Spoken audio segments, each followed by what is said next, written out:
National chamber के चुनाव में पहली बार मतदाताओं ने बढ़ चढ़कर हिस्सा लिया।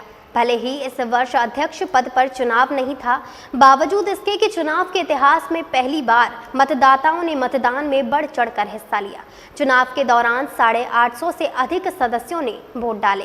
National chamber of commerce and industries के वार्षिक चुनाव में इस बार मतदाताओं ने बढ़ चढ़कर हिस्सा लिया। आमतौर पर चैम्बर के चुनाव में 600 के आसपास सदस्य ही अपने मताधिकार का प्रयोग करते थे, लेकिन इस वर्ष मतदान ऐतिहासिक रहा और लगभग 872 मतदाताओं ने अपने मताधिकार का प्रयोग किया। चुनाव के दौरान इस वर्ष चुनाव समिति की ओर से कई नए प्रयोग भी किए गए थे। चुनाव कराने के लिए बाहरी लोगों को इस वर्ष लगाया गया था, जिस किसी तरह के कोई आप ना लगे, साथ ही बाउंसर आदि भी लगाए गए थे। चुनाव समिति के अध्यक्ष महेंद्र सिंघल को अध्यक्ष मनीष अग्रवाल ने बताया कि चैम्बर का चुनाव इस वर्ष न केवल ऐतिहासिक रहा, बल्कि शांतिपूर्ण तरीके से सदस्यों ने बढ़ चढ़कर हिस्सा लिया। इस बार हमारे यहाँ 1320 लोगों को अपने मतों का प्रयोग करना था, जिसमें से 865 हमारे लोगों ने मतों का प्रयोग किया, जो चैम्बर के इतिहास में एक कीर्तिमान है।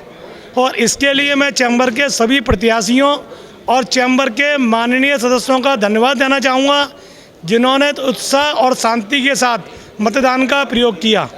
पूरे मतदान की प्रक्रिया के दौरान हमारे यहाँ बहुत ही शांति का, बहुत ही सौहार्दपूर्ण वातावरण रहा है। इसके लिए मैं पूरी अपनी इलेक्शन कमेटी, चैम्बर के पूरे स्टाफ और चैम्बर के सभी सदस्यों को मैं धन्यवाद देता हूँ और उम्मीद करता हूँ यही भावना जब तक हम परिणाम घोषित नहीं करेंगे सारे सदस्यों की और प्रत्याशियों की रहेगी। मैंने अपने 94 से मैं चैम्बर में सक्रिय सदस्य हूँ, अभी तक छुट्टी नहीं ली है चैम्बर से। मैं ये कहना बिल्कुल चाहता हूँ कि इतने सौहार्दपूर्ण वातावरण में हम जिस सोचे थे कि सेवा सदन में जगह कभी, चूँकि पहली दफ़ा काफ़ी अरसे बाद 1400 मेंबर की ये वोटिंग यहाँ हो रही है सेवा सदन में, हमेशा अग्रवन में होती थी, तो हमको ये लग रहा था कि शायद जगह बहुत छोटी पड़ेगी या लोगों को अव्यवस्था ना हो। लेकिन ईश्वर की कृपा से बहुत अच्छी यहाँ पे वोटिंग हुई है, सद्भावपूर्ण वातावरण में यह हुई है। 5 ग्रुप्स में और 5 प्रत्याशियों में बहुत ही कहते हैं एकता देखने को मिली। कोई भी जैसे तनाव हो जाता है कि भाई 5 हैं तो तनाव हो जाएगा, बहुत अच्छा मैच हुआ है ये। और पहली दफ़े ग्रुप 4 जो जूतों का ग्रुप कहलाता है, उसमें 2-3 हमेशा मेंबर, जो 5 मेंबर होते हैं वो खाली रहता था, लेकिन इस बार ऐसा हुआ है कि इतने प्रत्याशी खड़े हुए थे और इतने लोग आए जूतों के, जो कभी अपने घर से निकल के नहीं आए। वहीं चैम्बर के वरिष्ठ सदस्य व पूर्व अध्यक्ष सीताराम अग्रवाल ने बताया कि इस वर्ष अध्यक्ष पद पर चुनाव नहीं था। कोषाध्यक्ष और 2 उपाध्यक्ष समेत 5 ग्रुपों के लिए मतदान हुआ। उन्होंने कहा कि इस वर्ष जिस तरह से मतदाता चुनाव प्रक्रिया में हिस्सा लेने आए हैं, उनको देखकर यही लगता है कि चैम्बर के प्रति कारोबारी का विश्वास तेजी से बढ़ रहा है। चैम्बर वो संस्था है आगरा के उद्योग और व्यापार की, जो इस बार अपने 75वां वर्ष मना रही है और इस वर्ष की उपलब्धियां, कार्य, मेंबरशिप, उस सबका एक नतीजा है कि आज जो मतदान हुआ है, यद्यपि अध्यक्ष पद पर मतदान नहीं था, उसके बावजूद चैम्बर के 75 वर्ष के इतिहास में आज 865 लोगों ने अपने मत का प्रयोग किया, जो एक कीर्तिमान है। और पूरा का पूरा मतदान प्रक्रिया बड़े शांतिपूर्ण ढंग से हुई। हम आभारी हैं अपने सभी वोटर्स के, अपने सभी मेंबर्स के और उद्योगपतियों के, और साथ ही साथ मैं कहूँगा जिला प्रशासन के, जिनकी पूरी निगरानी रही है इस चुनाव पर। चैम्बर के वर्तमान अध्यक्ष राजेश गोयल ने कहा कि जिस तरह से पूरे वर्ष वे सक्रिय रहे, इसी का नतीजा रहा कि हर वर्ग से बढ़ चढ़कर सदस्यों ने हिस्सा लिया है। इस वर्ष ज्वेलरी सूट सभी समेत हर वर्ग के व्यापारियों ने चुनाव में बढ़ चढ़कर हिस्सा लिया है। के वार्षिक चुनावों में आज हमने जो कार्यकारिणी द्वारा नामित हमारी जो चुनाव समिति थी, उसमें बहुत ही सौहार्दपूर्ण वातावरण में बहुत ही तरीके से आज चुनावों को संपन्न कराया है। हमें उम्मीद है कि जो सक्षम प्रत्याशी हैं वो जीतेंगे और चैम्बर में नए आयाम स्थापित करेंगे। चैम्बर पूरी फेडरल बॉडी है आगरा की, व्यापार और उद्योग के लिए, और आगे काम करेंगे। हमारे जो जीते हुए प्रत्याशी, हम सबको बधाई देना चाहते हैं। और चैम्बर का जो पिछली साल के संगठित प्रयास सभी लोगों के थे, आज उसको हमने देखा कि 850 से ज़्यादा वोटिंग हुई, जो ऐतिहासिक है। और ये बहुत ऐसा लगता है कि सभी लोग जुड़ के और आगरा के सर्वांगीण विकास में सब अपना योगदान देने के लिए आगे आए हैं। जहां चुनाव समिति के सदस्य निर्वाचन प्रक्रिया में जुटे रहे तो वहीं सदस्यों ने भी बढ़ चढ़कर मताधिकार का इस्तेमाल किया। उनका कहना था कि जो भी पदाधिकारी चुनकर आ रहे हैं वह हर वर्ग के लिए कार्य करें। पर्यटन जगत के कारोबारी का भी कहना था कि अभी तक चैम्बर में पर्यटन अपेक्षित रहता है।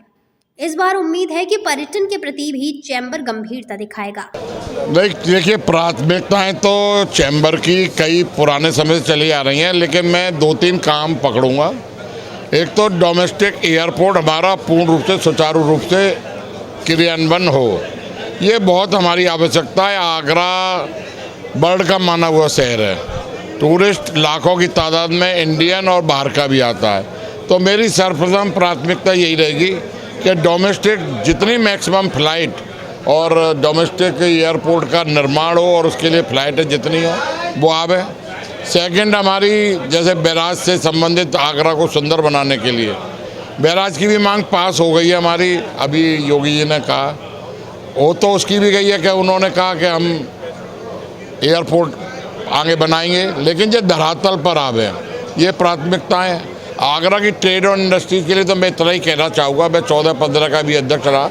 आज मैं इस मंच से नेशनल चैम्बर के बैनर तले अपने सभी सदस्यों को ये आश्वस्त करना चाहूँगा, 24 घंटे मेरा मोबाइल ऑन रहता है। रात के 2 बजे भी मैं आपकी सेवा में हमेशा तत्पर रहूँगा।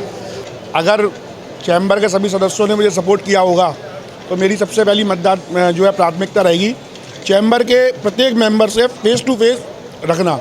अभी मेंबर को चैम्बर तक अपनी बात पहुंचाने के लिए इतने जो है डायरेक्ट वो नहीं आ पाता, पदाधिकारी से ज़्यादा उसके कांटेक्ट में नहीं है।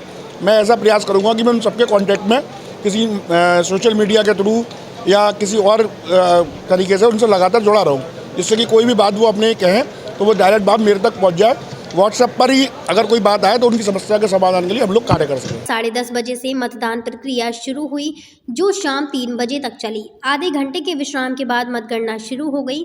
चैम्बर के सदस्य मतदान से लेकर मतगणना में काफ़ी रुचि दिखा रहे थे, जिसका नतीजा रहा कि चुनाव प्रक्रिया के अंत तक काफ़ी भीड़ रही और सभी ने बढ़ चढ़कर इस प्रक्रिया में हिस्सा लिया। मून न्यूज़ के लिए जसवीर सिंह की रिपोर्ट। आज चैम्बर ऑफ कॉमर्स का जो इलेक्शन हुआ है, आज तक के इतिहास में रिकॉर्ड तोड़ वोटों से आज इलेक्शन हुआ है। 800 से ऊपर अभी वोट हुए, कभी भी 600 से ऊपर वोटिंग हुई नहीं। आज 850 के लगभग वोटिंग हुई है और शुरू से ही अभी सारे प्रत्याशी अपने अपनी तरफ से जमे हुए थे। और इस बार सबसे अच्छी बात ये रही कि अभी फुटवियर वाले अभी उन्होंने सबसे ज़्यादा बढ़ चढ़ के हिस्सा लिया, जिसकी वजह से 600 से 800 क्रॉस कर गई वोटिंग। आज का इलेक्शन बहुत ही बढ़िया रहा और बहुत ही सौहार्दपूर्ण वातावरण में इलेक्शन चला है और वोटिंग पिछले इलेक्शन से ज़्यादा वोटिंग इस बार हुई है और प्रत्याशी भी नए नए चेहरे इस बार खड़े किए हैं चैम्बर ने। ये बहुत सराहनीय बात है और सभी प्रत्याशियों को मौका दिया गया है। इस बार अच्छे ही प्रत्याशी चुनकर आएंगे और व्यापार मंडल हमारा पश्चिमी उत्तर प्रदेश सभी। इलेक्शन जो इस बार चैम्बर का रहा बहुत अच्छा रहा, क्योंकि पिछले सालों से कंपैरिजन में इस बार जो है मैं समझता हूँ कि सबसे अधिक मात्रा में लोगों ने आकर वोट किया है और लोगों के अंदर जागरूकता आई है, क्योंकि एक आगरा के अंदर बिज़नेस क्लास कम्युनिटी के अंदर सबसे बड़ा संस्थान जो है नेशनल चैम्बर ऑफ कॉमर्स है और उसी के अंदर सारी जितनी भी संस्थाएं हैं वो इसके साथ कोलैबोरेट करती हैं। मेरा सिर्फ एक कहना है कि ये जब सबको एक कोलैबोरेशन में लेकर चल रहे हैं तो टूरिज़्म हमेशा अपेक्षित रहता है। टूरिज़्म की बात एकदम ज़ोर शोर से नहीं उठाई जाती है, जो कि उठाई जानी चाहिए। बड़े ही सौहार्दपूर्ण माहौल में आज national chamber of industries and commerce का ये चुनाव हुआ और कोषाध्यक्ष पद पर हमारे सराफा एसोसिएशन से हमारे नितेश अग्रवाल जी थे। हम लोग सब उन्हीं के उसमें कन्वेंसिंग में थे, उन्हीं के समर्थन में थे और बहुत ही ऐतिहासिक रूप से इस बार जो है संख्या रही है। लगभग 870 वोट डले हैं। देखिए, आगरा में नेशनल चैम्बर ऑफ कॉमर्स जो है एक बहुत बड़ा प्लेटफॉर्म है, जो कि सारे व्यापारियों की अपनी समस्याओं को प्रशासन के सामने और शासन के सामने रखता है। इसी कड़ी में जो इलेक्शन था, इसमें तो हम लोगों ने अपने जो भी अपने मिलने वाले और जिनको अच्छा कार्य कर रहे हैं उनको चुना है। आगे रिजल्ट आपके सामने है। मैं कोशिश करूंगा जो लोग भी आगे सिलेक्ट होकर आते हैं, जो कराते हैं, वो पर्यटन का भी ध्यान रखें और पर्यटन की समस्याओं को भी प्रशासन के सामने रखें।